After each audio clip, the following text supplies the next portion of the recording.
Hey guys, and welcome to the Get Life podcast. We're here for a special episode today, and I'm only joined by the man himself, Kevin. What's up, guys? Yeah, Kevin is ill today, but he's soldiered on, and he was like, you know what, we gonna do this episode today.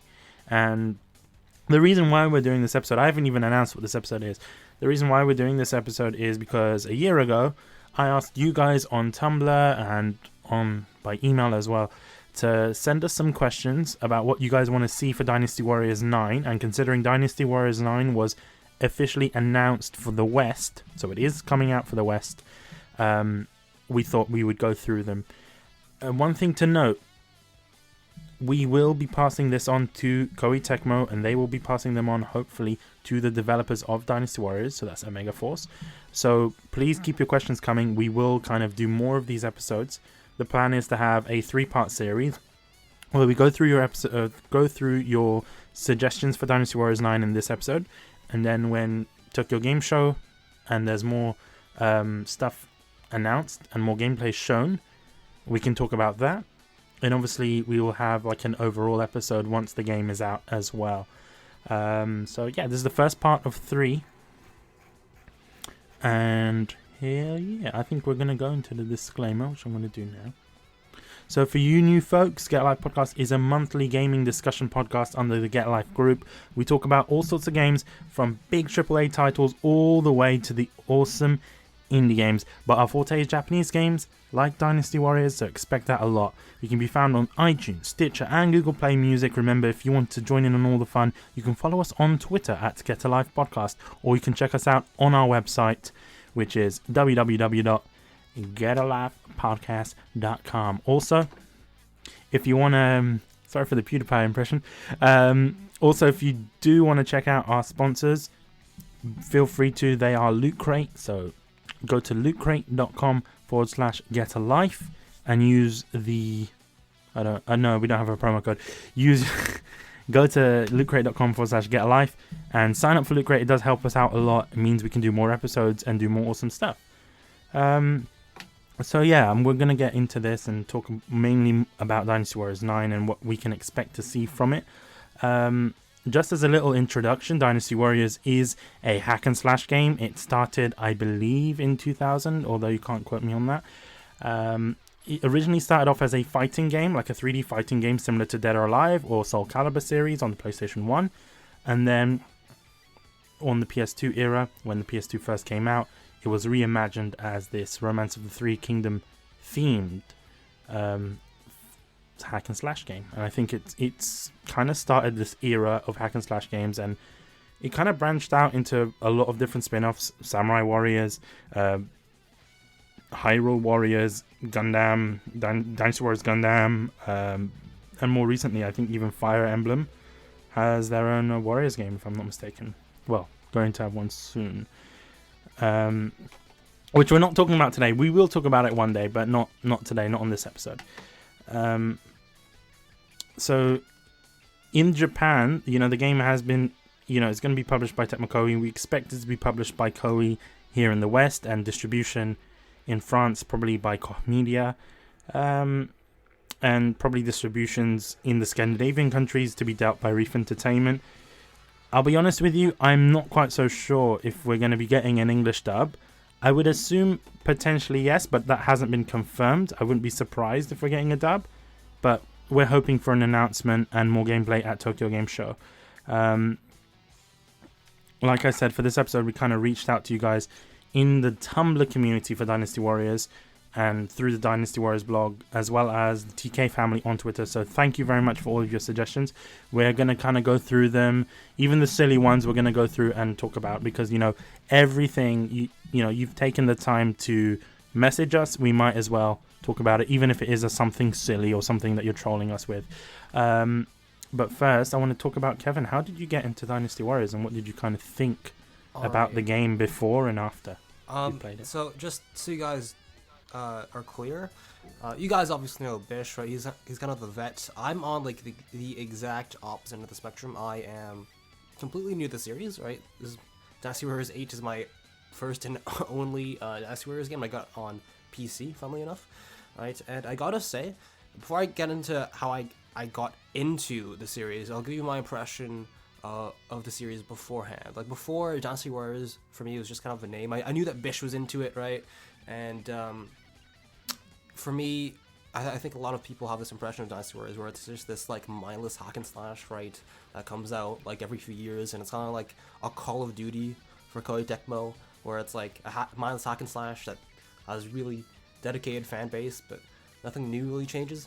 So I didn't really have much interest in getting into that, into the series, just because hack and slash games aren't really usually my thing, right? It seemed to me back then that, you know, just hacking and slashing away at mobs over and over again, it wasn't my thing. It was similar to the reason why I didn't get into the Dead Rising series on Xbox, right? But what actually piqued my interest, what actually got me to get into the series, is I was just browsing YouTube one day, right? And for those of you who don't know, I'm a pretty avid Fire Emblem player, and I came across a trailer for it was Dynasty Warriors Godseekers on the IGN channel. I was like, oh, what's this, right? And it turns out that Godseekers, as I found out, was a new game coming out in the series. It wasn't a main one, obviously, but it was a turn-based RPG, right? So I really like the lore, the mythology behind Dynasty Warriors, because it's based off of, you know, historical events in China, obviously. It's kind of embellished in a way, but that period of Chinese history is really interesting, right? So I wasn't sure whether I'd be able to get into the main series, but I was like, you know what? If they package it as a turn-based RPG, that might just be my thing, right? So I looked more into it, did some research on Dynasty Warriors, the characters and all that, and as it happened, Steam sale passed by, and I was like, you know what? It's such a... I mean, it was 50% off. Wasn't that great of a deal, but I was like, you know what? I have some extra cash laying around. I'm curious. I want to find out what this series is about. I want to find out why Bish is so into it, and perhaps get a discussion going with him, right? So I ended up getting it, and from there, I got into the series. I haven't played too much of it, but I gotta say that from what I can see, Dynasty Warriors 8 is a pretty solid game. You know, there's this one mistake that you made, Kevin, which I don't want to kind of go deep into it, but you bought it on PC. That's the first sin, right, of Dynasty Warriors. I think because the PC port does tend to have a lot of issues, and there's something that I've noticed with Dynasty Warriors 8 Complete Edition on PS4, is that it wasn't properly ported, or there's just a lot of glitches that they didn't fix.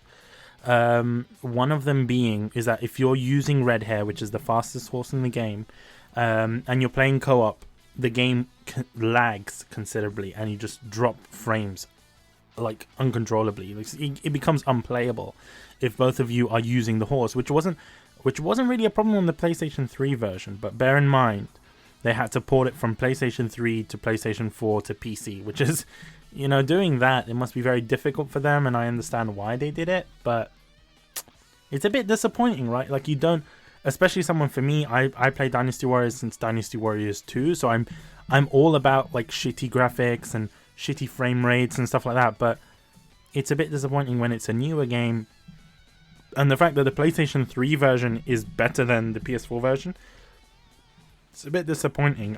I'm not going to say I regret buying it, because frankly I don't, but you know, sometimes it is a bit unplayable. There's some new additions that was made to Extreme Legends, or the Complete Edition, like Lu Bu has his own faction now, you got a couple of new characters, things like that. But yeah, one thing that I did want to talk about, Kevin, actually, before we get into the main questions, is that who is your favorite character so far in Dynasty Warriors? Because I know you haven't played much of it, but you're kind of getting into it and playing. Yeah. Well, I haven't played much of it. That is true, but I kind of instantly gravitated towards this one character. I'm not gonna lie, Tumblr has its own role to play in there. All right, and I think Bish disapproves. And before I go into this, by the way, I want to say that my pronunciation of Mandarin isn't that great, so I do apologize if I butcher your waifu or husbando's name, alright? It'd have to be Shinkai, actually. Mm-hmm. Okay, alright. Alright. Yeah. Shamelessly, we're gonna say that mostly due to the badass Tumblr fan art that I have seen. You know, okay. I'll allow you. The thing is, Zinkai or Zingsai or whatever you want to call her, right? She's been changed a lot. Was introduced in Dynasty Warriors 5 as a new character along with Guan Ping. She was effectively the love interest for Guan Ping within that game, and her weapon was like this. She still kept the shield, but she had this like trident, and her moonsault was sick. And even the way the character looked, she's a lot less like fierce in Dynasty Warriors 5. She was more dainty and more slender build, right? And her personality was different as well. She was like, I don't want to say she was the Valley Girl, but effectively she was like a Valley Girl in like Dynasty Warriors, and I felt like that, and I was like, okay, she's cool, right? She's Zhang Fei's daughter, but at the same time, yeah, you know, she wasn't that cool for me in Dynasty Warriors 5, although 7 really did give her such a transformation. They changed the trident into a sword, and she gained more responsibility, and you really got to see how her character grows, especially because you're still new to the game. Towards the end of the Shu storyline, you see her kind of taking into that role and just taking like not necessarily a leadership role, but more of a training role and assertiveness, which I really do enjoy about the character, although she isn't best girl and she isn't my waifu for Dynasty Warriors. I will say that if she kept her old kit, right, instead of her new one, I probably wouldn't have picked her, because her sword and shield and just her headstrong persona and her different appearance compared to the rest of the female characters, she reminds me a lot. I don't know if you play Smite, right, or if you've heard of Smite, but she reminds me a lot of Bellona from Smite, and I'm a Bellona main in Smite. So that may be part of the reason why. So you came in with a bias, right? And you're like, it's like another character from another game. That I came in with a bias, absolutely. I can't blame you, right? Because when I first played Dynasty Warriors, I wasn't really into best girls or anything. Bear in mind, I was six years old when I started. Still pure back then. Yeah, still pure. They didn't have any sort of waifus in the game. Well, they did, but they had like 2 female characters, really, like Sun Jiang and I forgot who the other one was. Yeah, they didn't have many female characters. That was my point, really. So when they started introducing more female characters, it was kind of a great addition, but I felt at the same time it was mainly done for sex appeal. And let's not deny that the characters in this game do look hot, whether they're male or female. They've made them incredibly pretty. I don't know why. Like in Dynasty Warriors 2, they didn't look that great, and you know, over time they just beautified them. Like they put like this Instagram filter on them. I think it's like design wise, also like the graphics have gone like, you know, less and less shit. Yeah. You know, especially now with Dynasty Warriors 9, which we'll get into in a bit, but looks fucking amazing. But going back onto my point, my favorite character, at least in this generation of Dynasty Warriors, is Wang Yuanji, who is the wife of Sima Zhao. I'm not gonna say, look. You know why I like Wang Yuanji? I'm not like going, oh my god, because it's Wang Yuanji. It's just because Bish will not stop going on and Wang on. Yuanji. I have Wang Yuanji merchandise in my house. That's Wang Yuanji to the death. Like I've had debates with him on Discord. It's ridiculous. There's something about Wang Yuanji. It's not just because she's blonde and she's got these wonderful eyes, and it's not because of that. It's not because of her appearance, really. It's because the way she acts really is just amazing. She kind of puts Sima Zhao into shape. You know, Sima Zhao is this lazy dick, right? He's like, oh yeah, what a bother, right? That's all he cares about, right? So and meat buns. And then Wang Yuanji just comes in and changes him and makes him, kind of pushes him towards the more assertive route. And hey, you're a leader, right? Your dad died. You got to take over and, you know, be a badass. And she helps him, and she kind of grows with him. You know, they say behind every, I forgot what it was. Anyway, I'm not going to even say that quote because I completely forgot it. But you know, she is a perfect match for him. You know, there's that contrast between the characters. You got one who's very organized, and you got one who's incredibly lazy, and they just work together. And it was like that in history as well. And I think she's very historically accurate, although she is blonde, and I wouldn't really expect, you know, a Chinese lady to be blonde, right? At least naturally, in that time period. But you know, it's a Japanese game. They gotta they got to do stuff like that to make sure that the characters look different all around. One thing that I do also want to mention is that Wang Yuanji's weapons are great, and her moves are great. That I have to admit. And her voice acting is great. Jesus Christ, they are something. Badass, right? They are cool. Yeah. Well, you know what, Bish? What I noticed is that, if I'm not mistaken, she's relatively new to the series now. She made her appearance in 7, right? Is that it? Yeah, she made her appearance in 7 because 7 introduced a new faction to Dynasty Warriors. Before there was Shu, Wu, and Wei, and then they introduced the Jin or Jin Kingdom. So that basically takes Sima Yi's family, adds characters like Sima Zhao, Sima Shi, Zhuge Dan, Guo Huai, Xiahou Ba. All of these characters that were towards the end of Wei, the end of the Wei Kingdom, they were introduced as a new faction because there was enough of them, and obviously Wang Yuanji was added to that roster.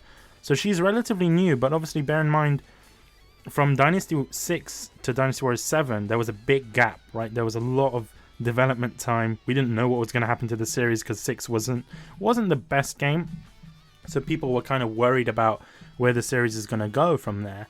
So that obviously when they introduced that, it was fresh and it was new, and it was like, oh man. That's why I feel that the characters that were introduced in Dynasty Warriors 7, they tried their hardest on, because they wanted to make a good impression. And I think that's why Wang Yuanji, to this day, in all of the character polls, she is actually one of the top characters. I'm not sure if she is still number 1 or not, but she is one of the top characters in Japan, at least, for the popularity polls. And she constantly gets like special DLC, HMV DLC, Lawson DLC, costumes, crossovers like that. So she even had a DOA crossover with Ayane from DOA. So I think that's cool, right? Yeah, that's it. That's all I really kind of wanted to talk about, the characters. One thing that I do want to mention is that a lot of people, when they talk about Dynasty Warriors and things like that, they have the stigma in their mind because they don't necessarily understand or play the game. They might have played an earlier version of it and then played a more recent and said, hey, look, this is just the same stuff that we've been getting every year. But Dynasty Warriors isn't like that, right? It's more of it progresses. You know, it's not like other games that, you know, like the sports games that you see every year, which is effectively the same game, better graphics, updated characters. But Dynasty Warriors, I have a feeling that a good portion of that stigma probably developed more recently between 7 and 8, because if I'm not mistaken, what I've been hearing when people mention Dynasty Warriors, they're like, oh yeah, look at 7 and 8, like what the fuck is the difference between the two, right? They're so similar. Yeah, I think it's because 7, the development time between 7 and 8, like as soon as I finished 7, I only waited maybe a year and a half, and then 8 was already announced, and I was like, what's going on? Like, they're taking less time to develop. It seems that 8 was potentially the game that they wanted to create. I'm not sure. Because, you know, sometimes developers do that. Like, they will create a game and they're not necessarily too satisfied with it, and they'll just create another game. That's why a lot of the features from 7 to 8 was just like, it's more of the same, right? It's kind of like Modern Warfare 2 and Modern Warfare 3. When Modern Warfare 3 came out, everyone was saying, oh, is this a DLC for Modern Warfare 2? People assume that, or it's kind of like the Wii and the Wii U, right? It's more of the same. So I can understand why they did that, but you know, I can't blame them, right? But they did make a lot of story changes. The story has progressed a lot further from 7 to 8, and indeed from 6 to 7, and from 5 to 6, etc. There's a lot. They always continue to add story as well as maintaining the story that's already there. And at least in 8, they've been doing that through things like alternate storylines and things like that, which they are removing, from what I've heard. This is from IGN.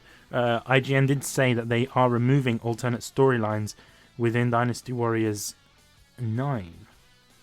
And I think the reason that is because it's open world, and I don't think it would work in such a way where you're going through this open world, you have to kind of... The time period won't kind of continue unless you complete missions. So it's kind of like GTA in a way, right? Like, you can go around the sandbox and things like that, but if you don't do the story missions, the main story missions, the time doesn't progress. Although you can do other side missions within the game, like smaller missions. And those ones, like, you can explore other characters' storylines through those missions, which is effectively still how it is now, right? And kind of do those, and kind of, you know, by doing those, it makes those main missions easier to do.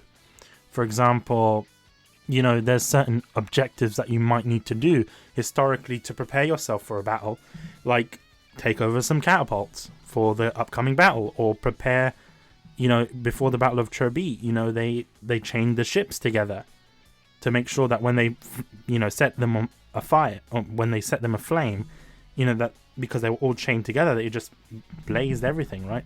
So I'm guessing it would work like that, which is actually an incredible way of doing things. But at the same time, it does bring me worries about how that would work if I wanted to switch out characters. What if I wanted to play a character that, for example, is not in that mission? Which Dynasty Warriors 8 and Dynasty Warriors 7 did allow you to do through free mode. Well, like, I'm not gonna lie, the prospect of an open world excites me for Dynasty Warriors 9, because I think that when it comes to attracting potentially new fans, right, enlarging the player base, it's a good choice. An open world it is, yeah. You to do a lot more as well. I mean, look at Zelda switched from, you know, a typical RPG setting to an open world, right? Just like you said here, this main story wouldn't progress unless you did certain certain tasks, right? So I think that's very exciting for Dynasty Warriors 9, but also, like you said, since they're they're kind of scrapping alternate timelines supposedly. And you brought up examples of side quests you could do, right, instead of the main quest, and just explore this open world. My fear is that, I don't know how much experience the devs have with creating open world. My fear is that there won't be, the non-crucial story elements in this open world will be superficial, because time and time again in RPGs, right, in open world RPGs, there are quests like, they're fetch quests, right? Do this, kill X amount of enemies. And, okay, those can be fun, they lead you to go around the map, explore the world, but at the end of the day, a lot of those are really superficial and they get repetitive really fast, right? It's okay to have them, you shouldn't overdo them. What I'm hoping is that they will be able to find a way to integrate story into these side missions. I don't know how to do it since it's a historical setting. I think the way that they will do those, Kevin, is that, because I understand your fear, right? You don't want it to be this kind of insane grind of doing the same sort of missions over and over again. I don't necessarily think that they'll do it like that. The way I think they would do it is that you have, for example, Yellow Turban Rebellion. That's like the first mission in every game. Within the Yellow Turban Rebellion, historically through previous Dynasty Warriors games like Dynasty Warriors 4, you had the option of playing through 3 missions and then the final mission. Right? So there would be 4 missions within a scenario. These 3, like, you can choose to do these 3 missions. They are story-based as well, and they do help you through the story, but if you want to get through the story as quickly as possible, you just do the final mission, and you do that, right? Or the final battle. I think it's going to be like that. I think it will just give you a perspective from other officers. It might be the case that, yes, it is open world, but, you know, with it being open world, there's going to be many battles that will be happening at the same time within that same time period. So it might be the case where you can do the same, like, different battles, and then get onto your main one. That main one will obviously progress the story forward. So I think that's how they would do it, as opposed to just doing it as this kind of weird grindy thing where you have to collect materials or kill X amount of enemies to progress to make that main battle easier. I don't think they'll do it like that. I think it will be more of a kind of like a Warriors Orochi style, where they, within Warriors Orochi, that game had an incredible timeline where they were going back in time and crossovers with Samurai Warriors and things like that, and it did work because the way they sorted out those side missions, like, you didn't need them to continue the main story, but it did give you some sort of storyline as an addition. And it did actually help you understand what the characters were going through and things like that. So I'm hoping they'd do it like that. And knowing Koei, they tend to look at their previous games and take inspiration from those games that they've worked on, to kind of help them create new games. And we've seen that with Dynasty Warriors 7. Dynasty Warriors 7 took a lot of inspiration from Dynasty Warriors Gundam, which is weird, right? It's a Gundam game. They took inspiration from a Gundam game they made and implemented certain changes into Dynasty Warriors, particularly with UI and Muso Rage and things like that. So I really, I'm not too sure about them kind of messing up the open world system in that sense. Although it is worrying, right? Because I'm thinking of it in a technical perspective. Will that run? Because China's big, right? I don't know, are they going to be modeling all of China? Or if it's going to be like this fake open world thing that's like, hey, it's open world, but it's not really. For it to be truly open world, they're going to have to design and model all of China, which is incredibly difficult to do. Well, I mean, I think it's the way they're going to do it, of course, is not going to model all of China, because that'd be a huge feat. I think that it'd have to be a realistic sense of scale, right? Because it's been done before, right?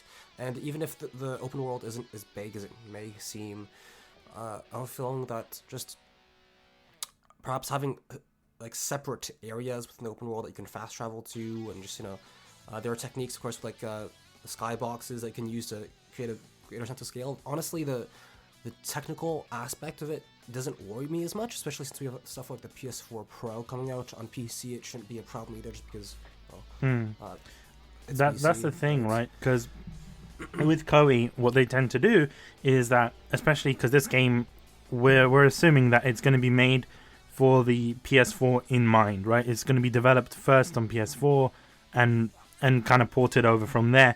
But what they tend to do is that they especially for Japan, they do the PS4 version, and because the PS3 unfortunately it's not being sold anymore because they stopped production of the PS3, but there's still a lot of PS3 owners in Japan at least. They'll port over a PlayStation 3 version and even a Vita version. I'm assuming they won't do a Vita version, but doing like a PlayStation 3 version of the game. Fit this on a Vita, honestly. I wouldn't be surprised. They've done it before, right? They've done Extreme Legends. They've done Dynasty Warriors 8, Complete Edition on the PlayStation Vita. So, I don't know. It depends if Japan needs it. I mean, or wants it, right? Like, if you think about it, once again, going back to this open world, right? It's a technical feat, right? And I have the impression that probably need more like processing power. Than the Vita could give you. That's true. Unless they dumb it down, but there is something. Well, no, they probably won't do it, right? But this going back to the point where I said that they learn from other games that they've worked on, and a lot of people are thinking, well, what other open world games have Koei worked on recently? One of them being Tokiden 2. I've been playing, and I've actually reviewed Tokiden, which you guys can go and check on the website. When playing through Tokiden, it is open world to a degree. Like, it's not necessarily true open world, because there is kind of loading times, because they have to do it. The game is not necessarily just going to load, right, randomly. It needs some loading time, so at least when you go through gates, going from one city to another, there is a slight loading time, and like a black screen that pops up or something like that.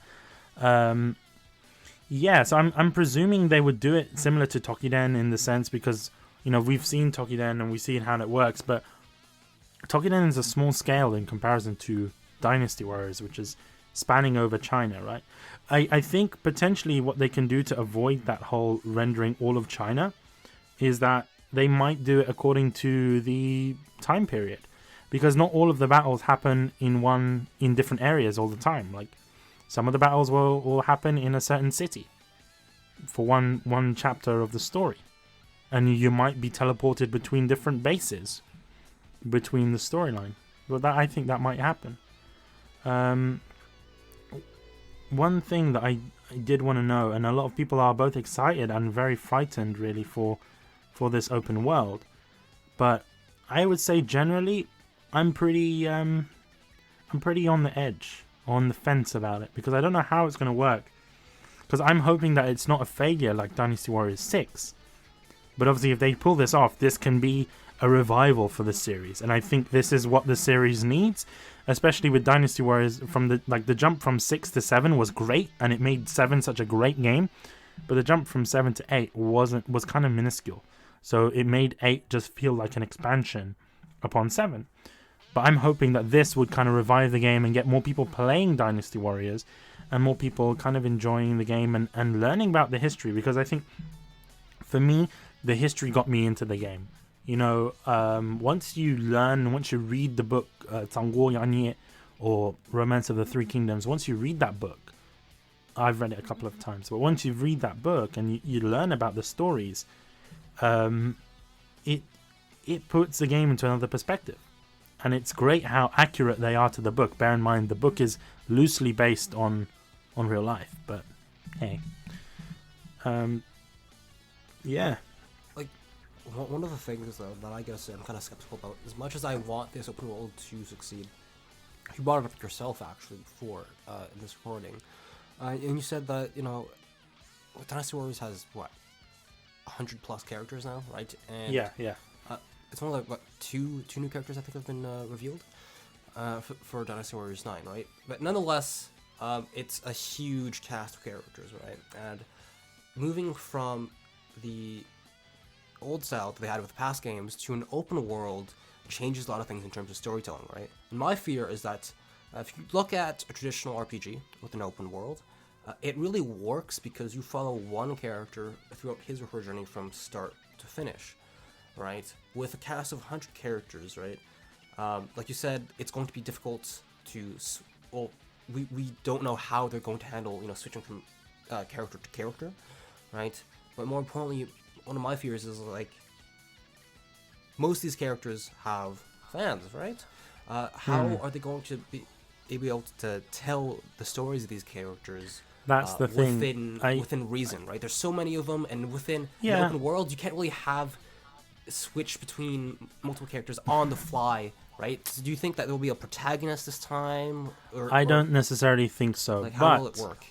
I do think, because they're kind of focusing more on the timeline, I do feel that this game, especially, you're going to get those side characters who are not necessarily the more important characters. Like, we're talking about characters like I don't want to offend people by saying their characters are like less important, but you know, characters like Lubu's daughter, for example, you know, she's not that important to the game, or Diao Chan, or characters like that, they're not that important, or even Lubu himself, right? I think the way that they'll do that is that they will integrate them into those side missions, right? Like, you don't need to do them, but you can do them. You can experience their storyline at least, or they might introduce a second game mode.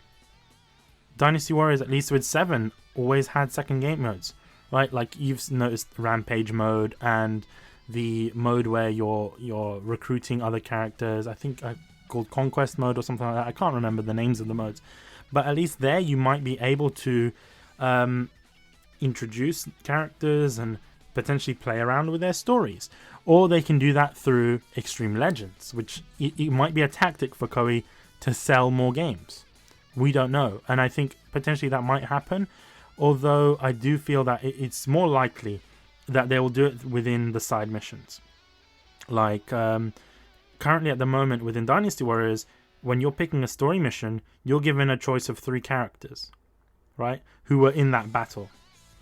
It might be the same here. You might be, you know, you might choose a character that you can roam around China with, but when it's time to go into a mission, it might tell you, hey, look, you're going to have to pick between this, and this character who were in that battle at that time, which would be very interesting. And at least then, if you want to experience that story, you get the choice. You can choose if you want to play as Zenkai or Liu Bei's son, Liu Shan, or if you want to play as Zhao Yun. But you brought an interesting point about a protagonist. I don't think that's possible, because this game spans over like 60, maybe 100 years, right? So there's not many characters that's lived that long. There's a few. I didn't mean like a protagonist in the traditional sense, because obviously that's with this scope, it's impossible. I was thinking more of like not this one character that follows, but perhaps being centered more so on one character or this one kingdom, more so than the rest. The thing is, I think the way that they've done it, at least in the past, I don't think they'll base it on one kingdom, because there's 5 kingdoms now. So I think each kingdom will have their own separate storyline, like they did in previous games. I doubt that they will revert that to like an all-out thing, right? They might just give you an option to choose your faction at the beginning. Right? Really, we don't know that. We don't know how story is going to be played. We don't know if that when you start the game, it's told through the perspective of a foot soldier, and you decide which faction you join, and from there, you know, you get introduced to these other characters and things like that, and then you get to play as those characters. We don't know. That might be a possibility. Or, you know, you might just select a character like in previous Dynasty Warriors games. You might select a character and they just play through their story. The story might be individual based. We don't know, right? I think it would be a lot more difficult to do it individual based, but I think it will mainly just be faction based. There was something that I wanted to mention before we kind of get into these questions, is that there might be a possibility that this game is going to be similar to games of like other Warriors games, like Samurai Warriors 4. I'm looking through the screenshots, and I'm not sure if you've seen this, Kevin. Right, like you got your mini map, you got your chain combos and things like that, and you got your KO count and your life bar and whatever. And especially there's this one thing where you get on the side of the bar, you have like these little scrolls, and they say some stuff in Japanese. I'm presuming those are in battle objectives, which we didn't really get that much in Dynasty Warriors. It was mainly just the Samurai Warriors thing. Samurai Warriors, if you wanted to progress the story in a certain way, you need to do these objectives. You need to save this guy in this battle at this time and do this and blah blah blah. But it's great to see this, right? Because I feel that sometimes when I'm playing a Dynasty Warriors game, it does get a bit repetitive. It feels like I'm doing the same thing every mission. But if we're given objectives like these, save Diao Chan before something happens to her, or do the fire attack in this time, which they used to do. They used to have these objectives. But obviously, I believe they kind of removed them in 8, and I think in 7 as well. But at least for Dynasty Warriors 5 and Dynasty Warriors 4, they had those objectives in there. It's great to see those back, if that is what it is, right? I hope they are, because just little things like mission objectives, first of all, obviously improves playability, right? You want to go through all of them, right? It adds more variety to the gameplay instead of doing the same thing over and over. Interestingly, I want to see if it'll impact, if those are mission objectives, if they will be able to implement it in a way that affects the story. Because, for example, off the top of my head, Black Ops, was it 2? I remember that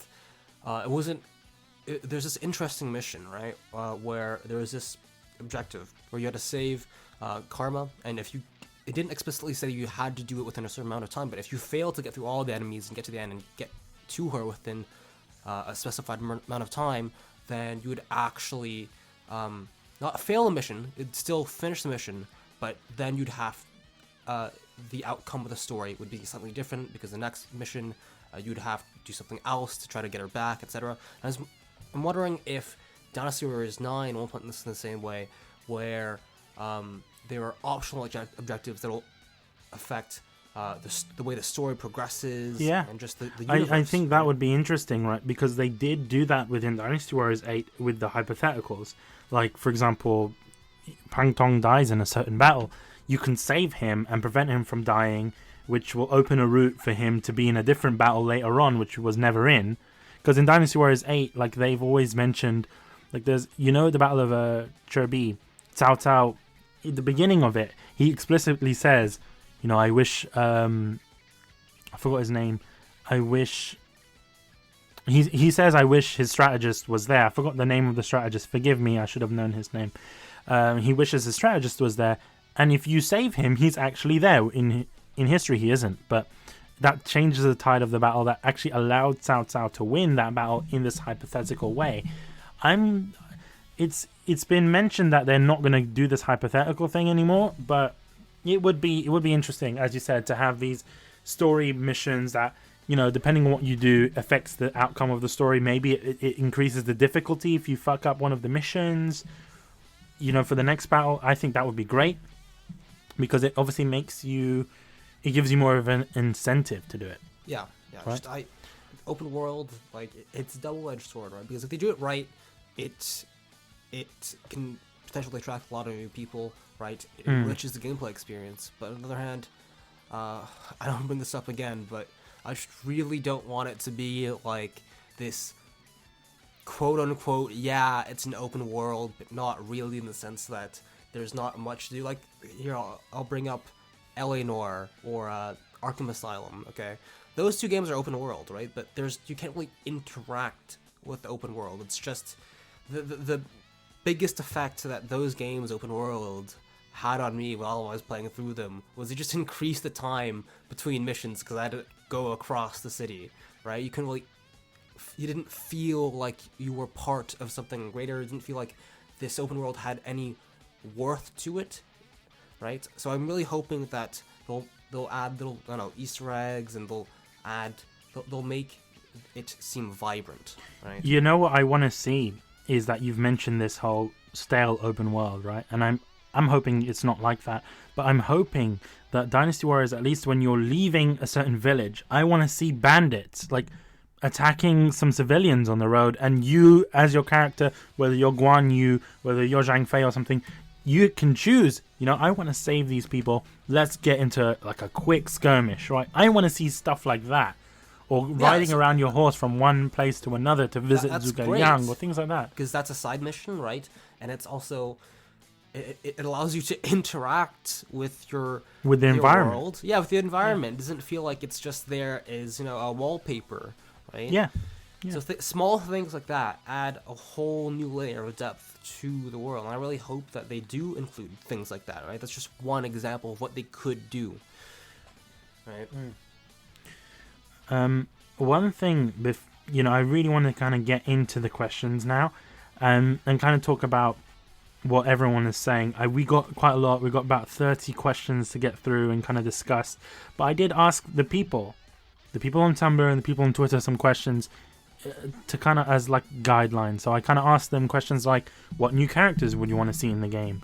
Or questions like, what new game mechanics you want to see? Or what new stages do you want? Or is there any factions that you want to add? Or what else you want to kind of have in the next game? So kind of go through them one by one.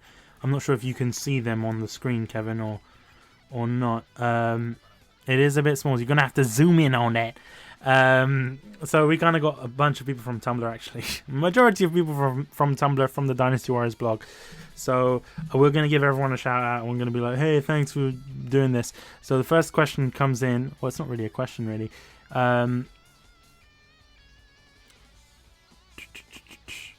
Person called Valentine Fangame said, who will appear? No other than 4 Kingdom characters, which many role battles. Example, 1 ping. I didn't quite understand what they meant by that question, right? Who will appear? No other than 4 Kingdom characters. Do you understand this question, Kevin? I have a feeling that it might be asking, other than characters in the 4 Kingdoms, what new characters outside of the Kingdoms could... of the traditional kingdoms could possibly be included. I see. Okay, I see what you mean. You mentioned before, right? Like just having some random NPC, just having not necessarily a historical figure, right? But someone that's unknown to history that they could possibly build up as a character and potentially. I think that would be interesting because obviously you got your main 4 factions. I think that's what they meant, as you said. Potentially there are some characters from the Dongjua kind of army that I do want to see. There's this one character, he's listed in the encyclopedia of the game, and he's apparently not Chinese, and he's not Asian at all. So he's just a random guy. I forgot his name, but he's the only NPC that wears a mask on his face. You might have seen him. He wears purple and he wears this black mask over his nose and his mouth, but you see his eyes. So I can't remember his name. I think it's Huchu or something like that. It's some weird name. It's kind of fragmented name. But he's not from China. and I don't believe he's from Asia either. He might be like a Western person or someone from like Netherlands or something. I don't know where he's from, but I want to see his story. I was like, okay, he's not Chinese. How the hell did he end up in China? Maybe he was there from some sort of trade. Actually, I'll look him up real quick because I'm curious now. I want to find out more about this I'll guy. type it in. I can't pronounce his name. I don't know how it's Dynasty pronounced, just the way you're saying it. Okay, I typed him in, and stuff that came up was some French stuff. Okay, that's not what I wanted. Dynasty Warriors. Okay, I think I found him. His name sounds more like Run's. No, your search does not match any results. Damn it.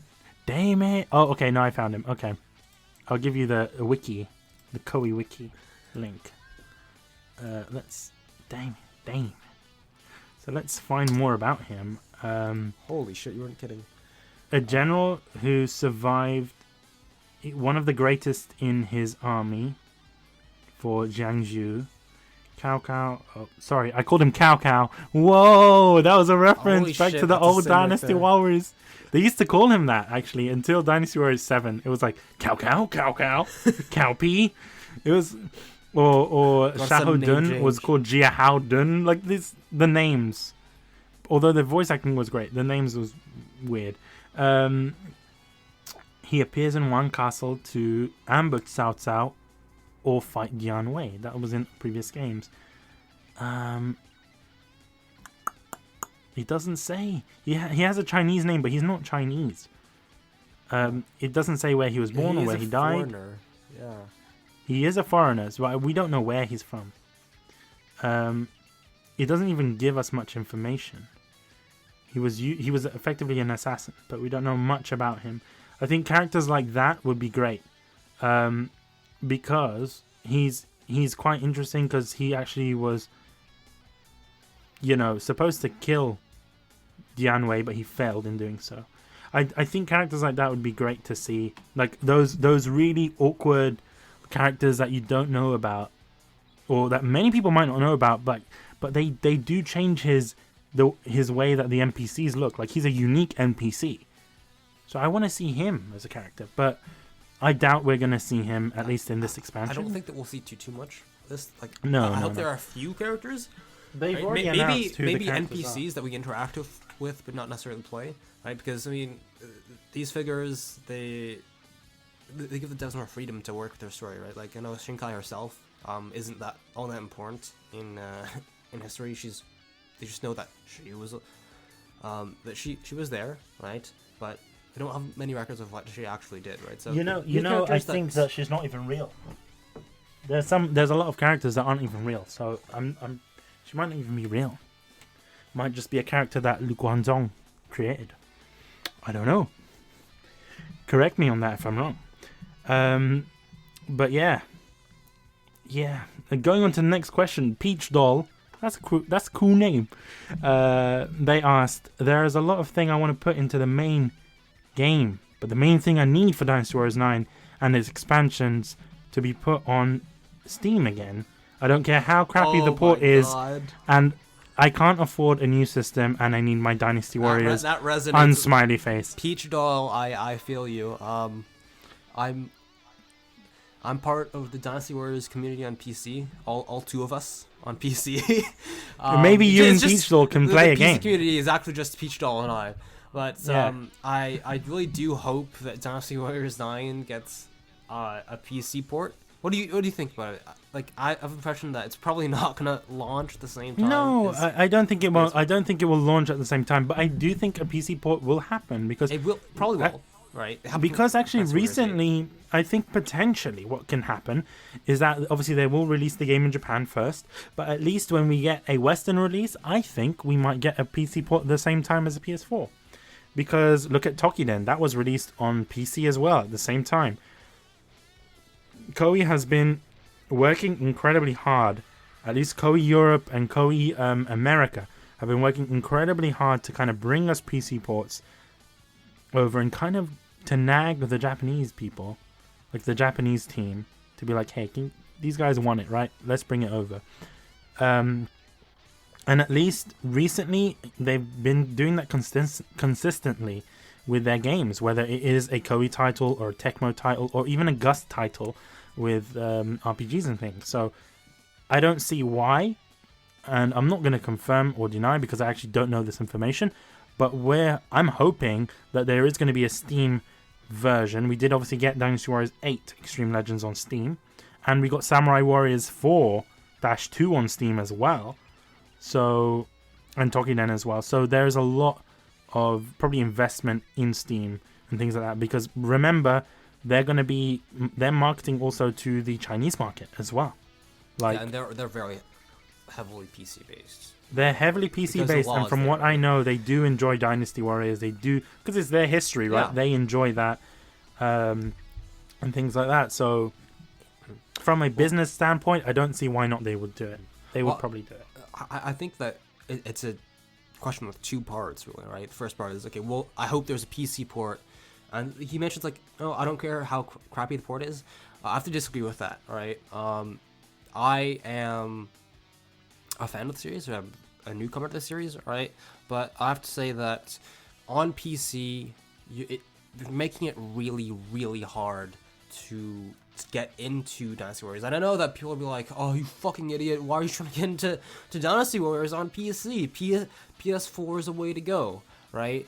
It's kind of like, people laughing at COD players trying to get into COD on PC, right? No, get them on Xbox or get them on PlayStation, right? You're supposed to get on console. Yeah, I mean, that's true, but I know it's a niche amount of people, but there are some of us, like me, who I mainly game on PC, right? I don't have a PS4, and if I do get a console soon, it'll probably be the Switch, honestly. And I simply don't feel like dishing out $400, right, to get a bunch of games, and get a PS4 to be able to play one series, right? So being able to play Dynasty Warriors for me on PC is very important, right? And I'll be frank about the port, right? I think that it's bad, right? There's no other way to put it. It's capped at 30 FPS, if I remember correctly. The controls, you have to play Dynasty Warriors with the controller, obviously. Right? It's kind of a nightmare if you want to play with KBM. But if you play with controller, on the port I found that there weren't any proper button prompts for the controller. They're all keyboard prompts. You kind of had to, assume what it was, right? So just small things like that I think it can be, just quality of life changes on the PC can absolutely be fixed. And I know that it's a niche part of the market, but I think that just investing a bit more time and effort into creating a decent PC port. To be honest, I think in regards to the PC port, bear in mind, at least with Dynasty Warriors 8, that was a port of a PS3 game. Yeah. So at least with Dynasty Warriors 9, we're hoping that's going to be developed mainly for the PS4. And the PS4 is the way it's designed and its architecture and things like that.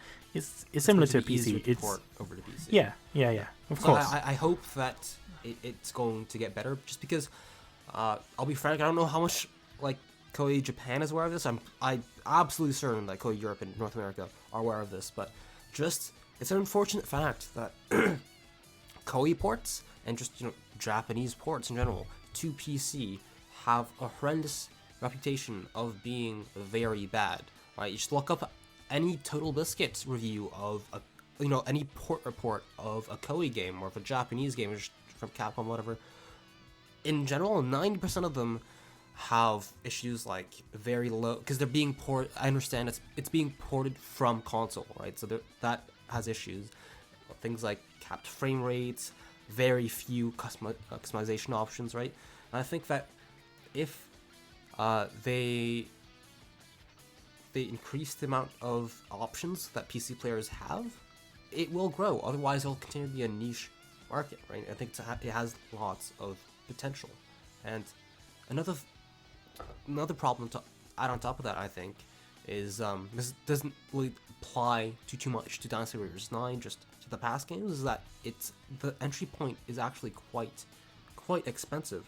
Let's just do a quick search here on Steam, see how much it costs for Dynasty The funny thing is, right, the Steam prices don't reflect the prices that are on PSN. Currently, you can pick up Dynasty Warriors 8 for £15 on PSN, or you can buy it used physical copy for less than £10, which is just incredibly insane.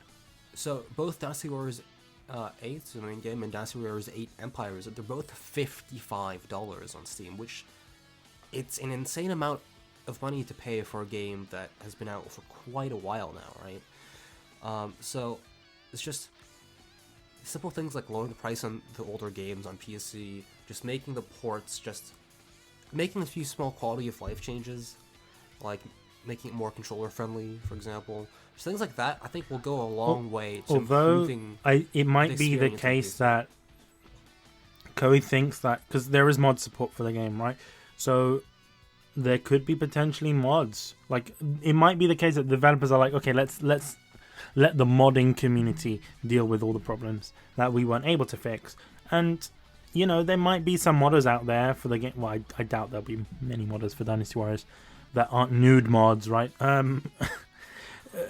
There is. I've seen the Steam Workshop. It's not pretty, right? But there is obviously that kind of argument that mods can be made for the game from someone who enjoys the game that much to kind of fix the game. Although I'm not kind of blaming it on them, and I'm not saying, hey, you gotta just fix the game through mods. Yeah. Honestly, I think that it's not the right attitude to have, right? It's not something that consumers will look positively on at all, right? So I think that for Dynasty Warriors 9, they're revamping with the new open worlds, new, like, lots of potential new customers, like me, getting into the series for the first time, and I think that it's important to make a good impression, right? And PC is such a large market, right?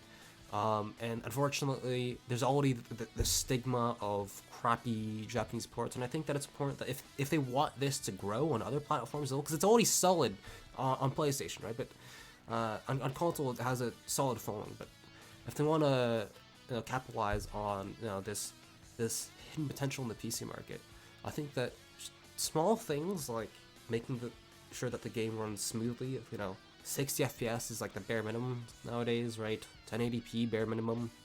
4K is becoming more of a thing now, obviously, but I digress. Just small things like that, I think, are very important, right? And sure, they could absolutely just ignore all this and go with a subpar port, right? But I think that will harm the game more so than anything, just because people in the future, when people will try to get into Dynasty Warriors, they'll think of, oh, hey, remember that time that there was that absolutely atrocious port for Dynasty Warriors 9 or Dynasty Warriors 8. They'll think of that when they try to get into the series, right? So I don't think that... You raise up a good point about people going back into the series, right? Because at least with PC, that's a platform that doesn't die. Consoles die, and we've heard about it with the PlayStation 3. The PlayStation 3 has stopped they've stopped manufacturing the PlayStation 3. So if you go and want to play these older PlayStation 2 titles, you can't do it on PS4. You have to do it on a PlayStation 3, or you have to buy a PS2, right? So when we're talking about the future and the future of Dynasty Warriors and things like that, when people are going to go back in time, like people from the future, if they want to experience the older Dynasty Warriors games, like if they want to experience 8 and things like that, they would probably do that through the PC port, and that would, as you mentioned, give people a bad idea about Dynasty Warriors and impressions and things like that. I do want to mention, and this is a question to all those PC players out there, you and Peach Doll, the only 2 PC players for Dynasty Warriors, would you rather wait longer and know that a good PC port is coming, or would you just... I would wait 5 years ASAP for a solid Dynasty Warriors 9 port rather than get a shitty broken one on release. And, just to sum it all up, because I think we spent a lot of time on this question, I think that, yes, I really do want a Dynasty Warriors 9 port on PC, but I think one thing I can say that would sum up my point of view on this really well is that if Koei wants the PC community, right, all those PC gamers to care about Dynasty Warriors, to get into Dynasty Warriors, Koei has to show that they care about the PC community by spending by releasing a solid PC port, right? That's similar to the PS4 one, right?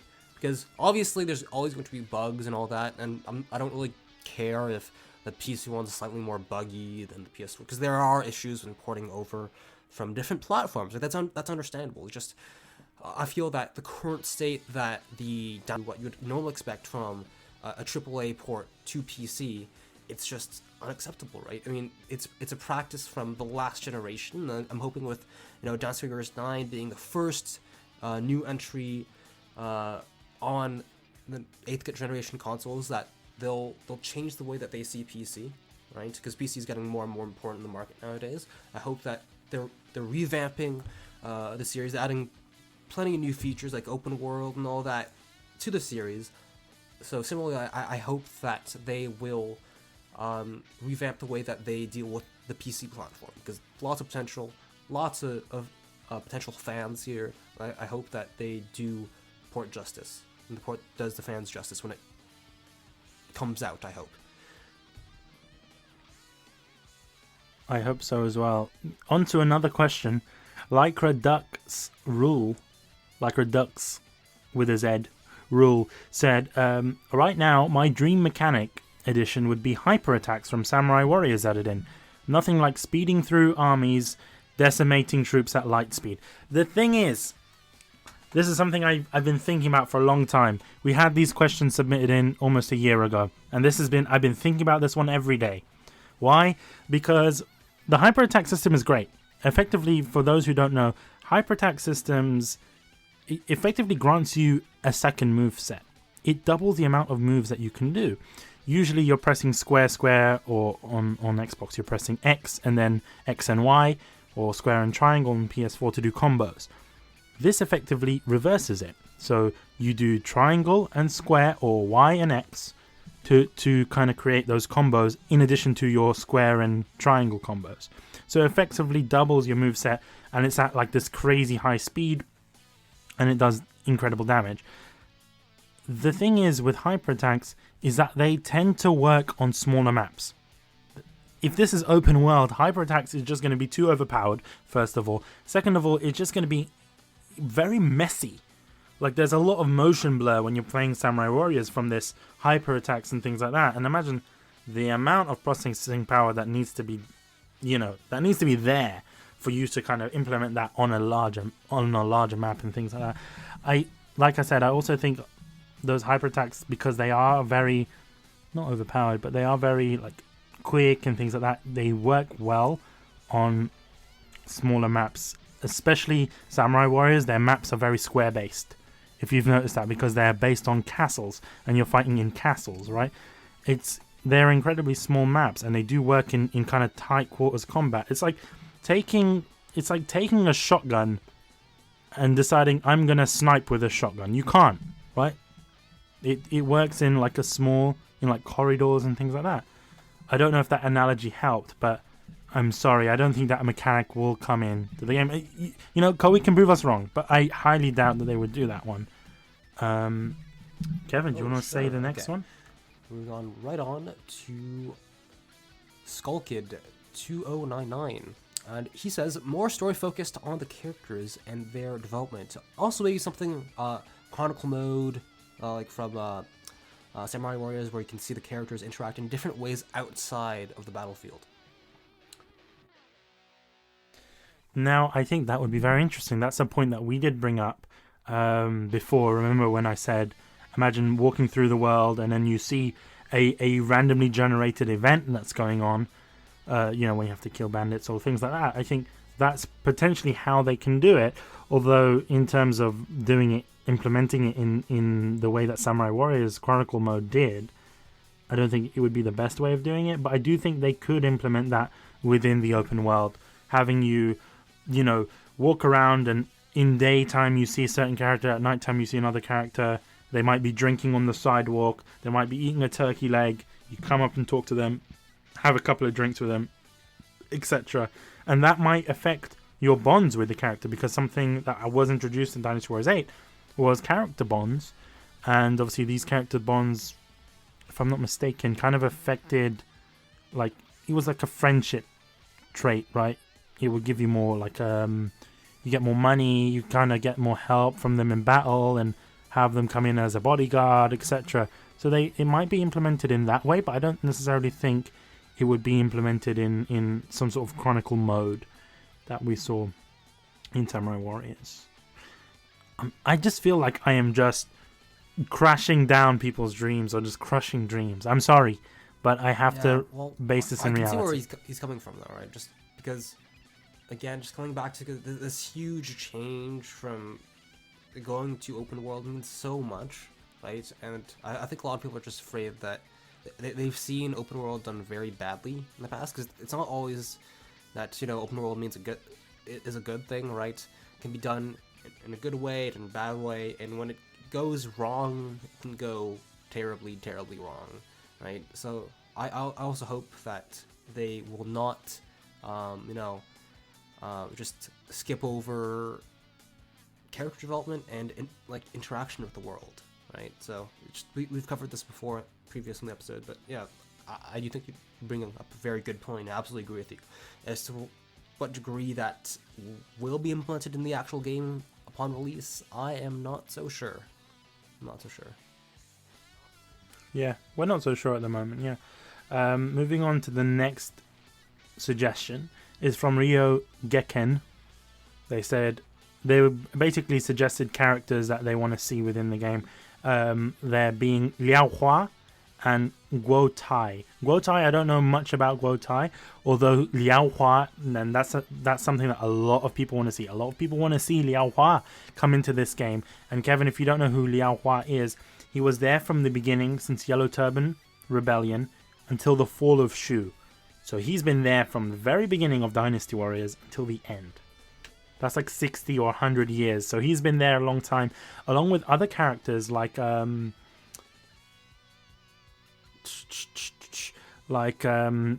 Yun. You know, Zhao Yun has been there for an incredibly long time, and he's also in the same faction. And Liao Hua was known to be a badass. And unfortunately, he's not coming into Dynasty Warriors 9. They've already announced the characters. Liao Hua is not one of them, which I'm surprised, because we really did want Liao Hua. And I'm hoping that they will put him into one of the expansion games, whether that may be in Extreme Legends or Empires. I'm hoping Extreme Legends, because I really do want to focus on Liao Hua's story, because he's such a badass. Developers, if you're listening, please just decide, you know, we're going to put one secret character in, make it Liao Hua, because he's just 10 out of 10 IGN. Going on to the next kind of question. Well, it's not really a question, it's just what people want to see. Cervantes75 reblogged this from our Dynasty Warriors Tumblr page and added, I'd really love to see a story for the Nanman tribe, like what Lu Bu had in Dynasty Warriors 8 XL. I'm sorry for doing that, but it was needed. Yeah, that would be cool. A Nanman, I'm not sure, Kevin, if you know what Nanman is, do you? Because you haven't really progressed in the game enough, but towards the end of the game, in Shu's story, you visit this tribe. Like, it's in the south of China. There's this region called Nanman. It's back in those times. And effectively they were known to, not necessarily known to be savages, but they were like a tribal people of China. And, you know, they would worship like the sun and things like that. And, well, in a way they were savages, because they killed people and they chopped their heads off and they threw them into the river to appease their gods. Yeah, so fun fact about that, before I actually go in and answer this, but fun fact about that, you know the meat bun, the baozi? The meat bun is like a very important part of Chinese history and things like that.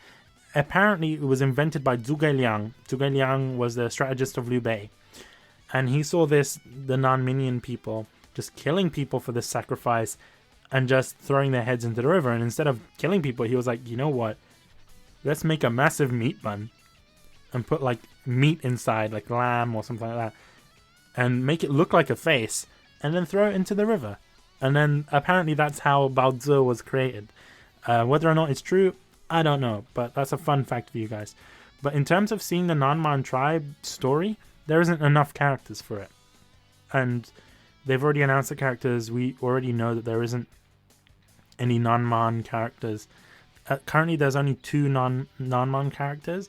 Unless they do it so that the Nanman story is heavily linked with the Shu story and kind of uses characters from there, I think that might work. But as it stands, I doubt we will see a Nanman tribe story. But potentially, maybe for an Extreme Legends, that would be cool. I want to see King Mulu. I want to see Dongtuna. I want to see all of these characters kind of come in and King Dorsey and things like that. I want to see these characters in more depth, especially because Dynasty Warriors 5 put this great implementation on Nanman, especially Dynasty Warriors 4 kind of introduced them a lot.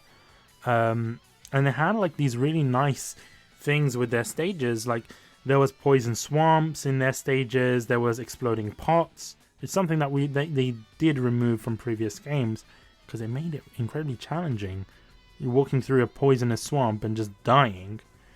Although I do want to, at least if we don't see a Nanman story faction, I want to see more missions with them. I think that's more than possible.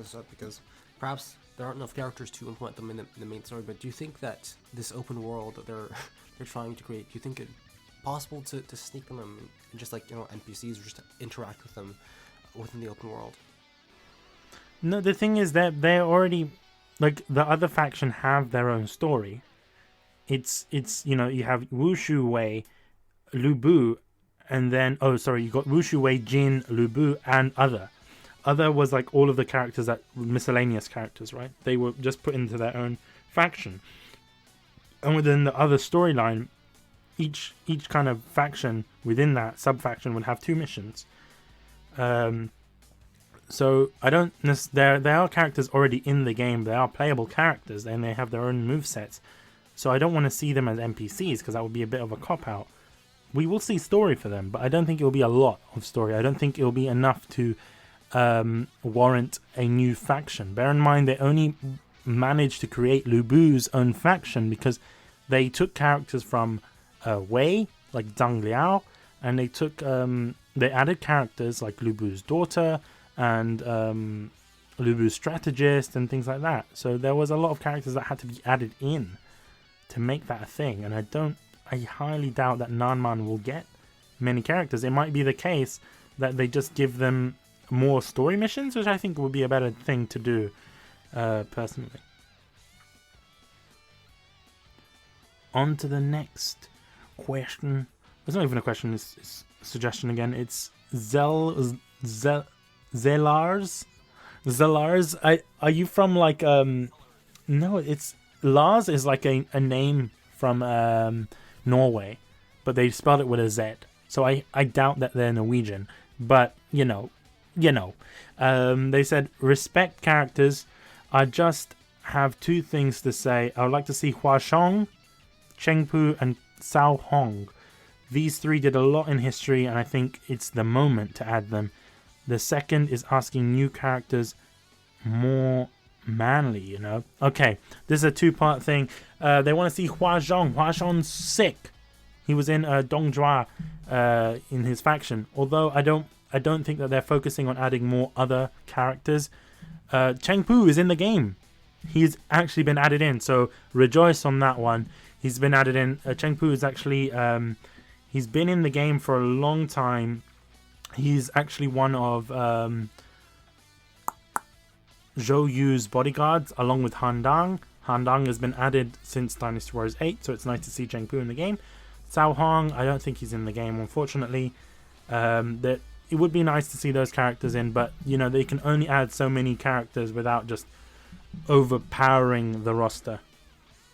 Yeah, and in regards to making the new characters more manly, I get what you guys are saying, right? Because the new characters that they did add had a feminine look to them, or they were incredibly young looking, when the characters aren't supposed to be looking that young in history. One of them was Zhuran. Zhuran was very disappointing in terms of his character design because he looked incredibly young and foolish, and he looked like a pretty boy, right? And prior to this, Zhuran was a NPC character until Dynasty Warriors 8 Extreme Legends. He was this NPC character with this beard and this heavy armor, and he looked like manly, you know what I mean? He looked really man. He looked like you would find him at the pub, right? Like he was that kind of character. And it was a bit disappointing because you see him as an NPC, you imagine how his personality would be, and then you see how Koei has decided to make him. It's a bit unfortunate, but at least with Chengpu, I do know that he's more old looking. I don't necessarily think he's more manly, but you know, he looks like how I would imagine he would look. You know, he's older, he's quite tall, he's well built, etc. Which I'm guessing they learned their mistakes from the previous games. Moving on to the next one, Kajin Singh, I can't even pronounce that, answered, organize a timeline like Warriors Orochi 3. Give every officer a portrait. They have 30 years worth of Romance of the Three Kingdoms to sample from. Merge empires, add character creation, add aging. They want to see a post-Wu family, Mystics cameo, Himiko visits Wei, Sun Tzu campaigns, overworld, and character interactions. This is a lot, so we're going to have to break down through it. Organizing the timeline like Warriors Orochi 3, I think, is potentially what will happen. Because of this open world, we've mentioned it before. Give every officer a portrait. I don't know what you mean by that. Whether you mean like it, give every officer a story, which is incredibly difficult to do. I highly doubt they're going to do that.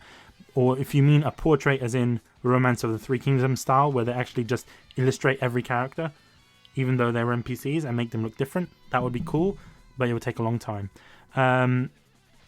Merge empires, and this is interesting. This is something I actually wanted to see for a long time. They should merge empires, Extreme Legends, and the original game into one game, and they've done it with Extreme Legends and the main Dynasty Warriors 8 game. They released them as one game on PC and PS4. I highly doubt that they're going to do that because they're going to lose out on a lot of money from people that want to buy the expansion game instead of implementing it as a DLC or instead of implementing it as disc content. Empires, it's its own game, it's its own sort of genre, and I do know that there's a lot of people that don't play Dynasty Warriors, they don't play the main Dynasty Warriors games, but they love to play Empires. So you can't necessarily just merge those games together. It would be awesome. It would be nice if they gave us the opportunity through DLC and allow us to download it at a heavily discounted price, as opposed to just buying a physical copy of a disc for £60 or whatever. Character creation, that's going to be incredibly difficult with what they want to kind of do in terms of story. Potentially, character creation is something... My apologies. No, character creation, it's like you create your own character, right? But what I was going to say is that that's something that's exclusive to Dynasty Warriors Empires. If you included that in the main series of games, no one would buy Empires. It's just like that, right? Because that's the main feature of buying Empires and going through China and forging your own history with your own character, marrying other characters to other characters. Aging, that's something that I would love to see. I think it's something that probably will happen because Samurai Warriors, the new Samurai Warriors game, Sananda Maru, or I believe it's called Spirit of Sananda, has character aging. You know, the characters from where they're young children up until they're old men. Post Wu family, that would be cool, but no one cares about Wu, unfortunately. The focus isn't on Wu because there is a quote, history is written by the victors. Wu is... unfortunately, they didn't really win. So there isn't much focus on their story. Bear in mind, this is a game that is based off a novel, which is heavily biased towards Shu and things like that. So the game is, of course, going to be like that. And that kind of relates to the Sun Tzu campaigns. I really want to see that. We might see it through side missions because Sun Tzu campaigns were there within Dynasty Warriors 4 and Dynasty Warriors 5 and I believe 6 and 7. So it would be nice to kind of go in depth with those Sun Tzu campaigns and, you know, see that relationship between Sun Tzu and Zhou Yu again. That'll be awesome. Mystic cameos, no. I'm just gonna straight out and say no. We did see Zuochi. Zuochi was, when Warriors Orochi 3 came out, they did say Zuochi would be a character that's exclusive to Warriors Orochi, and that he would never return to Dynasty Warriors. He did in Dynasty Warriors 8, but bear in mind, Himiko is a Japanese, I believe she's a Japanese deity, right? What relevance is Himiko to mystics like Zuochi? And a lot of people will be like, well, Zuochi's in the game, why can't you add Himiko? I don't want to see Himiko in the game, because she's not relevant in the game, because she is for all intents and purposes, right, she is a Japanese deity. She has nothing to do with that Three Kingdoms era. It's also good to mention, right, that I understand why someone would mention Himiko, because Himiko was in previous games that were based off Romance of Three Kingdoms. The game I'm talking about is Kessen 2. Kessen 2 was an incredibly obscure game. Remember, Kessen 2 not only did have Himiko visiting Cao Cao and things like that, but it also had Liu Bei and Cao Cao secretly as brothers. And Liu Bei loved Yao Chan in this game. And Ma Chao and Ma Dai are brothers in this game. And it was incredibly... Oh, yeah, and don't get me started on Yue Ying and how ditzy she was. And, you know, all those references that she made. Like, let's remember that Himiko visiting Wei, that was something from Kessen 2. And as awesome as a game it is, it's a bit irrelevant. Just saying. Just saying. And character interactions, well, we did mention it. It's probably going to be there. Kevin, sure. Do you want to say the next one? So, oh boy. Then the juicy one's coming up, sorry. More Zhang Liao. Mystified face. More Zhang Liao. Yeah. We want to see... No, I think that's a happy face. Yeah, okay, that's cool. We'll see, we might see more Zhang Liao. I don't want to... I thought you were... Oh, hell yeah. No, let's forget about this. More Zhang Liao. The next one. I want you to read the next one because you deserve it, Kevin. But as a robot. That would be awesome. Guys, Mech. Lubu Mech. That would be badass. Dynasty Warriors crossover, anyone? Well... You know, I wouldn't be surprised by that. And thanks to Ace McBonin. Ace McBonin? Really? That's a cool name. No, McBonin, as in, like, boner. Oh. As in boning. Anyway, thanks. I like your name, by the way, but seeing Lubo as a robot would be incredibly badass. Maybe it's a skin? I don't think so, but... It would be safe to say we won't see it. It might be. Oh, no. You might be right, Kevin, because they had some really wacky... costumes in the past, schoolgirl outfits. They had this one that was like, it was. I don't want to say Sailor Moon outfits, but it was similar to Sailor Moon outfits. It was fucking hilarious. Will be just a schoolgirl outfit version. That would be greatly appreciated. Thank you. They do have that. Yeah. She has one. She's wearing like a Catholic schoolgirl outfit with a skirt, like a tartan skirt. You can download it, Kevin, if you want. Or, you know, you're on PC, so there's nude mods, so, you know, it's up to you, man. Lubu as a robot, that might happen as DLC. That's what I love about Koei. And Koei, if you're listening, please continue to do these DLCs. I would love to see that. And but do it give us like a season pack as well. I want to see that as well.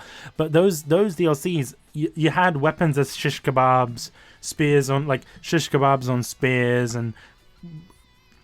corn on the cobs and hot dogs and characters dressed up as all sorts of things. It's hilarious. So Lubu in the game as a robot, and probably not as a separate character, but as a costume, that might happen. We never know. Considering that this is going to the developers, that might give them an idea. Yeah. There's another question. Alamim Rock. I'm sorry if I mispronounced your name. I'd love to see more in the others faction, like Liu Biao in Jing, Yuan Shu, the other narcissist, etc. But also more kids if they're heading onto the Jin storyline, like Liu Kang, Zhang Hu, even though we have enough in Shu. Maybe parents like Ling Cao and Zhu Zi. This would be very interesting. We did mention about the Others faction, introducing them into the game and things like that. But potentially adding in, it seems to be the case that they're adding in more characters. The characters that they're adding in tend to be the older characters, so the parents. Which is great, actually, because they have more interesting story than their children. At least in history, a lot of their children just died. Sorry about that. Spoilers if you've never played the Dynasty Warriors game before. Arcane Tempest. Is he related to you, Kevin? Well, of course you like his name. The Tempest Phoenix. He answered, Whispers. Liao Hua needs to be added into the game. So that was Liao Hua needs to be added into the game. Yes, we want Liao Hua. Koei, please, just give us Liao Hua. We just want Liao Hua. He's badass. And someone else, You Flaming Idiots. I love the name. That's actually the name of our YouTube channel. We have a YouTube channel called You Flaming Idiots. You Flaming Idiots, take this. That was a line from Dynasty Warriors 3, Kevin. I need to show you that video because it's just hilarious. The voice acting in Dynasty Warriors 3, top notch. 10 out of 10 IGN. They want Yuan Shu. Yeah, probably not. We probably won't see Yuan Shu. There is another one. This is actually incredibly long. This is actually from The King of Sadness. That is an incredibly sad name, but I did have a conversation with this person on Tumblr. They're pretty cool. They said that they want to have Lu Bu's faction remain separate from the others because he's biased and he'd love to see Lu Feng or Lei Ben to stay. Lu Feng could act as a contrast to Liu Bei, etc. Gameplay wise, he wants to see what they can get more from hack and slash and from what they can learn from other games like DMC, Devil May Cry or Bayonetta and games like that. And that would be interesting if they were taking inspiration from other games, although at the same time they kind of solidified hack and slash in its place and where it is today. So I feel that a lot of those other games were probably taking inspiration from Dynasty Warriors. It's just my opinion.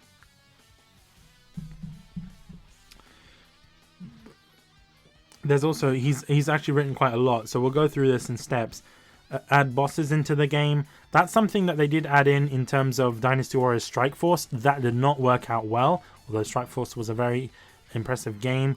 Bosses into the game would make it something similar to Monster Hunter or a game like Tokiden, and those games already exist, so I highly doubt they will be in the game.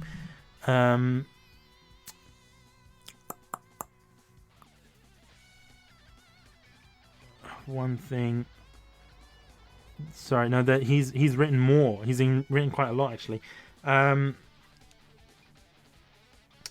We asked him. You're right. He was very organized and everything. So we'll go through his step by step.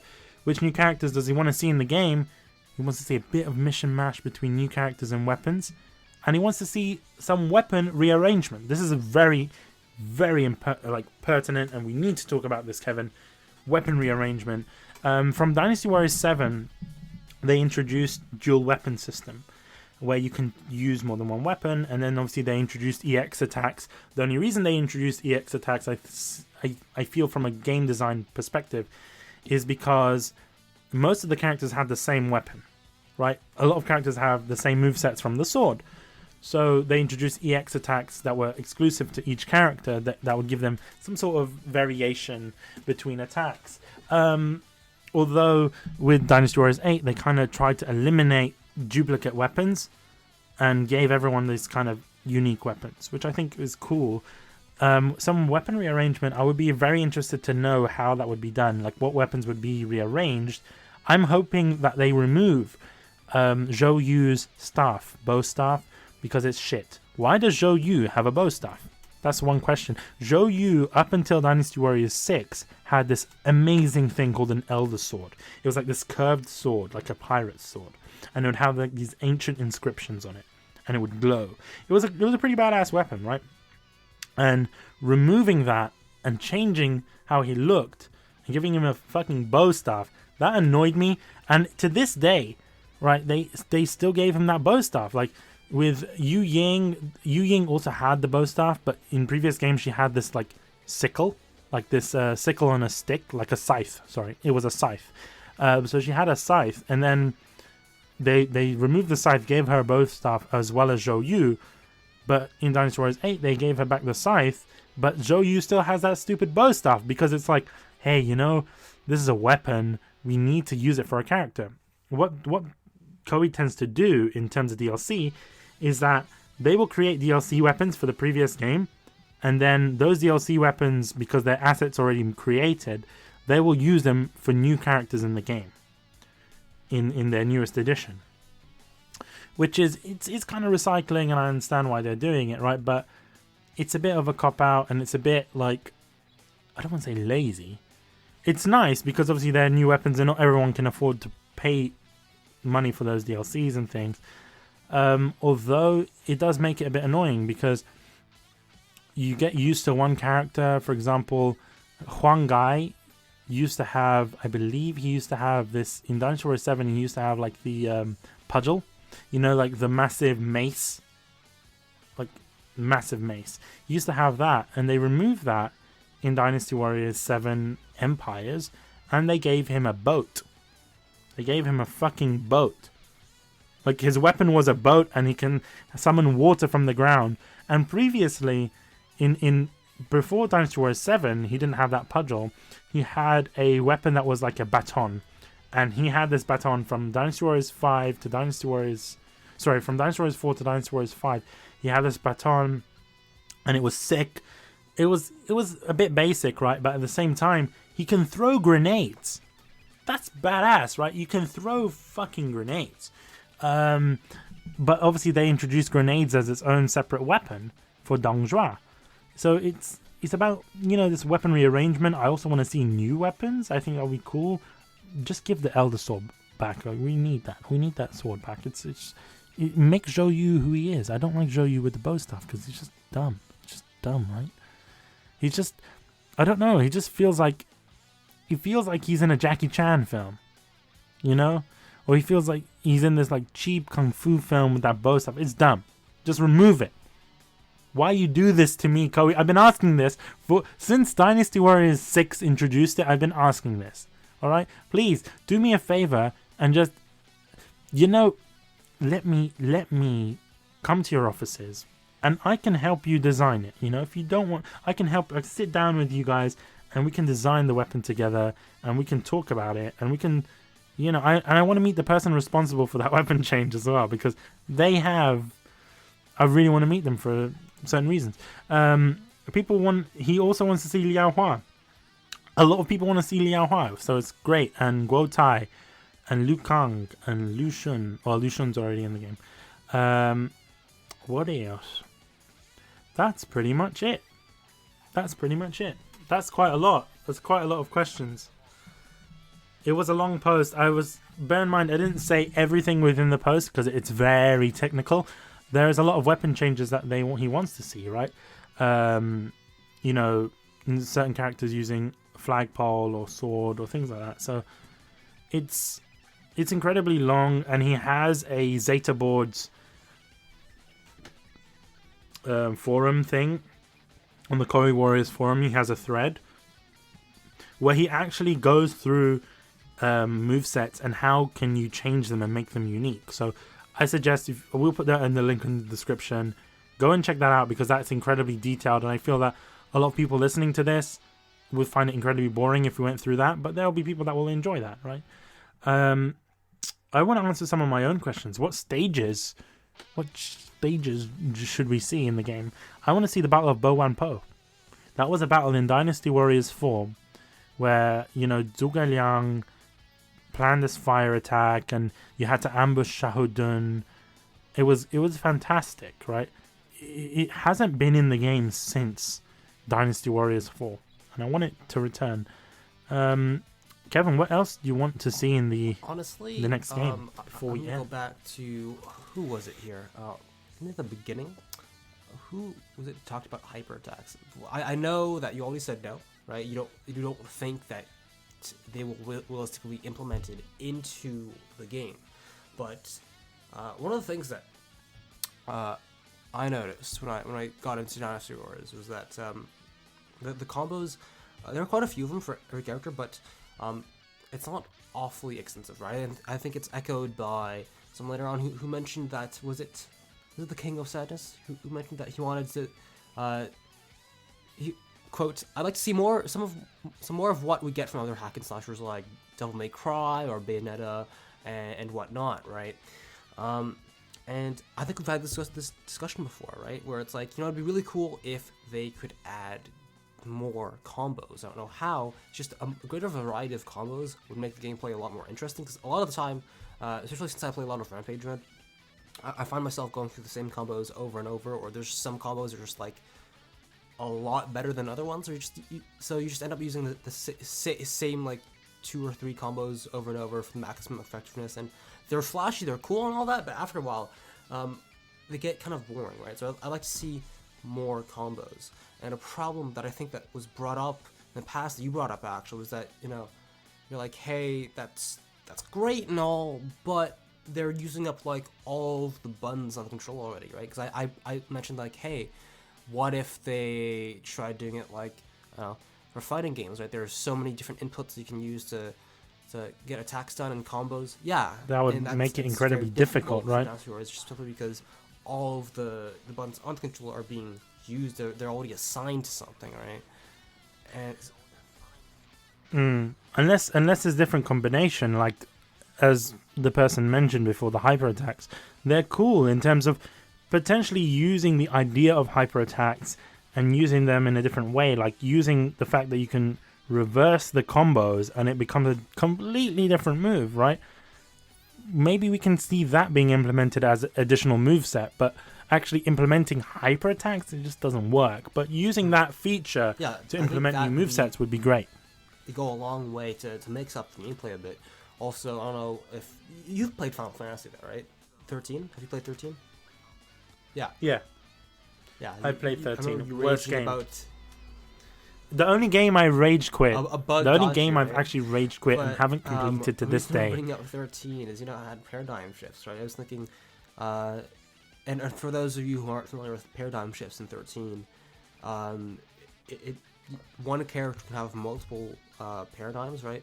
And you can change between those different paradigms mid-battle, and they have different movesets. So, like, Lightning can change to a healing paradigm where she concentrates on healing herself and the party.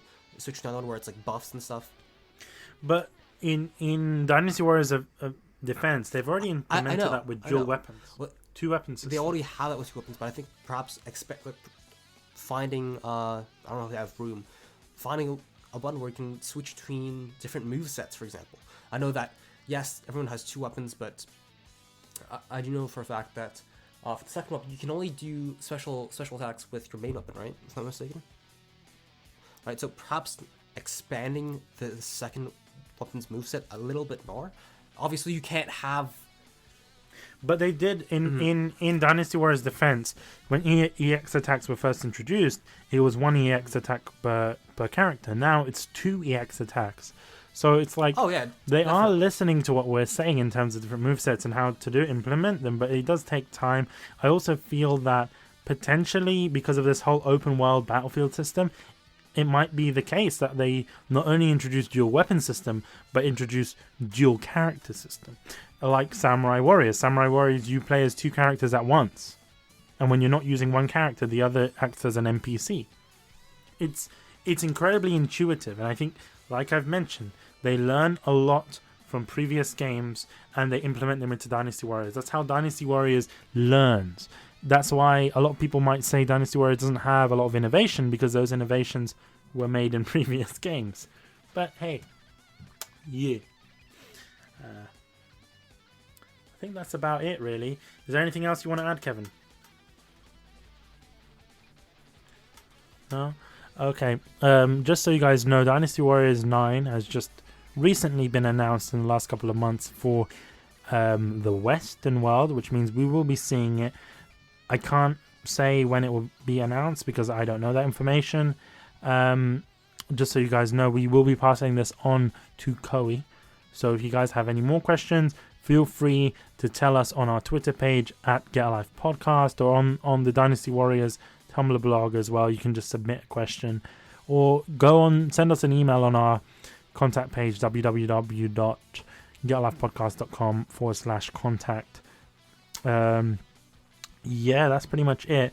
We're hoping to do more content in the future in regards to Dynasty Warriors. Hopefully, if everything goes well with this episode, we might bring you additional special content. I can't say what it is, but get hyped for it, because it means we might do more in depth and we might get more secrets and we can reveal some stuff to you. So, we're hoping that if this episode does well, we might be given the opportunity to do additional Dynasty Warriors episodes with some certain people, which I can't mention who they are. But stay hyped. Exactly, stay hyped. And help our sponsors as well, right? Like, go and sign up for Loot Anime and Loot Crate.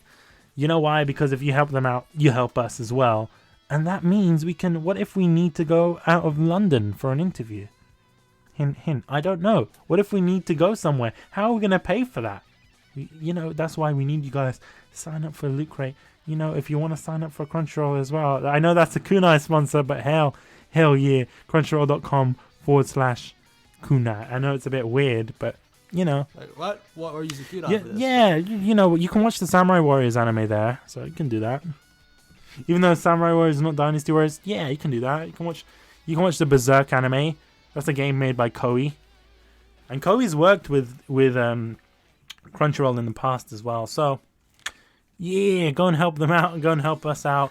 I just added another sponsor to this episode just because I can. Anyway, hope you guys have enjoyed this episode. I've been Bish. That's been Kevin. Yeah. Remember, if you want to check us out, I'm on Get a Life Podcast on Twitter. Kevin? Yeah, I'm at The Tempest Phoenix. Phoenix spelled F-E-N-I-X. So yeah, expect more episodes from us. You can also check us out on Kunai if you like anime and stuff. We review anime. Or you can check out our previous episode, which is about the Nintendo Switch and stuff like that. And we talk about potentially Fire Emblem and the Fire Emblem Warriors. And how shit Pokken is. And Pokken, yeah. Pokken is such a shit game. I'm sorry, Joe. You're probably not going to listen to this episode because it's a Dynasty Warriors episode and we've included it right at the end. But, Pokken is shit. And you're like, yeah, sorry. Anyway, hope you guys have enjoyed this episode. And thank you very much for your questions. Bye. See you guys.